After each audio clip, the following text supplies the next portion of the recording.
Hello बच्चों, कैसे हो।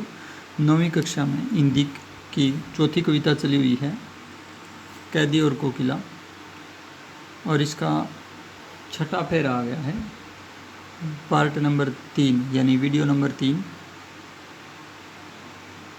तुझे मिली श्रृंखला, तुझे मिली हरियाली डाली, मुझे नसीब कोठरी काली, तेरा नभ भर में संचार, मेरा 10 फुट का संसार।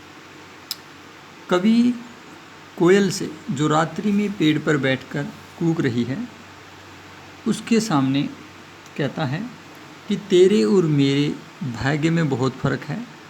यहाँ व्यंजना शब्द शक्ति है, व्यंग्य शैली है। व्यंग्य करता है कवि कि हे कोयल, तुझे तो हरी भरी डालियाँ मिली हैं कूकने के लिए, लेकिन मेरा ये काली कोठरी ही मेरा नसीब है। तेरा सारे नभ में, सारे आसमान में संचार है, तू कहीं भी घूम सकती है, स्वतंत्र है, जबकि मेरा 10 फुट का संसार यानी 10 फुट की है जो कोठरी है, यही मेरा संसार है, मैं इससे बाहर नहीं जा सकता। तेरे गीत कहावे वाह, रोना भी है मुझे गुनाह। तेरे गीत तो वाह कहलाते हैं, वाह वाह कहलाते हैं, और मेरा तो रोना भी गुनाह है। रोना भी अपराध है, यानी मैं रो भी नहीं सकता अंग्रेजों की मर्जी के बिना। देख विषमता तेरी मेरी, और तेरी और मेरी जो विषमता है, भिन्नता है, वो देख कितनी बड़ी है। संबोधन शैली है, और इसके अंदर तेरी मेरी में पदमैत्री अलंकार है, और स्वरमैत्री पूरे पैरे में स्वरमैत्री अलंकार भी है। आगे देखो, बजा रही थी इस पर रणभेरी, और फिर भी तू रणभेरी बजा रही है, यानी युद्ध में जो दुंदुभी नगाड़े बजाए जाते हैं तो वो बजा रही है, जैसे चुनौती दे रही है, जबकि मैं तुमसे कहीं ज़्यादा अलग हूँ। तेरी और मेरा नसीब जो है वो अलग अलग है।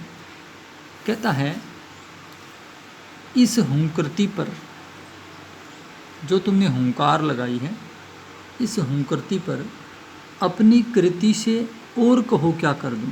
यानी तेरी इस ललकार के ऊपर, हुंकार के ऊपर मैं भला और क्या कर सकता हूँ। मैं अपनी कृति से, अपनी रचना से इतना ही कर सकता हूँ कि मैं अपनी वास्तविकता बता सकता हूँ। अंग्रेज़ों का जो झूठा मानवतावादी चोला है, वो उन्हें बेनकाब कर सकता हूँ। मैं अपनी कृति से और क्या कर सकता हूँ।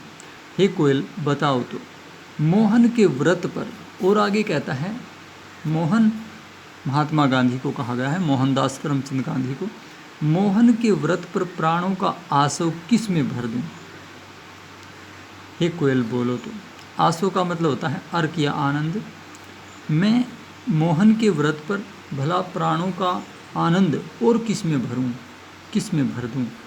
मैं तो रचना के माध्यम से, क्योंकि मैं एक कवि हूँ, और कवि अपनी रचना के माध्यम से ही लोगों को क्रांति के लिए प्रेरित कर सकता है, सो मैं कर रहा हूँ। और भला मैं क्या कर सकता हूँ। क्योंकि गांधी जी का आह्वान था, जो व्यक्ति जहाँ काम करता है, जो व्यक्ति जिस भूमिका में है, अपनी उसी भूमिका में सामर्थ्य के अनुसार देश भक्ति को ध्यान में रखते हुए उपाय करे, इसी से स्वतंत्रता मिलेगी।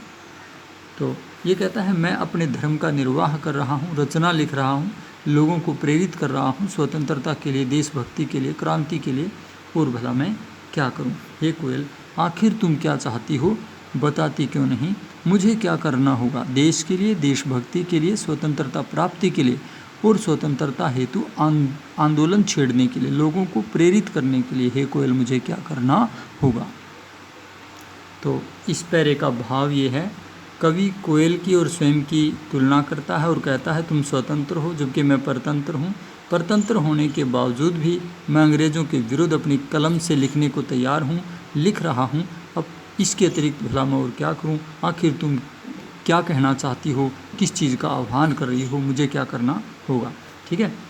और इसके अतिरिक्त जो है, काव्य सौंदर्य में खड़ी बोली भाषा है, छंदमुक्त रचना है, पदमैत्री स्वरमैत्री अलंकार हैं, संबोधन शैली है। संबोधन शैली के साथ साथ तुलनात्मक शैली भी है, क्योंकि यहाँ पर कोयल और कवि की तुलना हुई है, इसलिए तुलनात्मक शैली भी आप लिख सकते हो। कुछ इसके अंदर नसीब है, और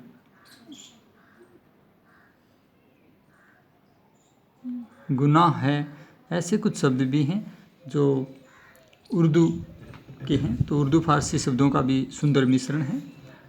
तत्सम, तद्भव और उर्दू फारसी के शब्दों का सुंदर प्रयोग किया गया है। और अंतिम पंक्तियों में उत्साह का वर्णन है, इसलिए आप वीर रस भी इसमें कह सकते हो कि वीर रस का सुंदर प्रयोग किया गया है। इस कविता की व्याख्या पूरी हो गई है।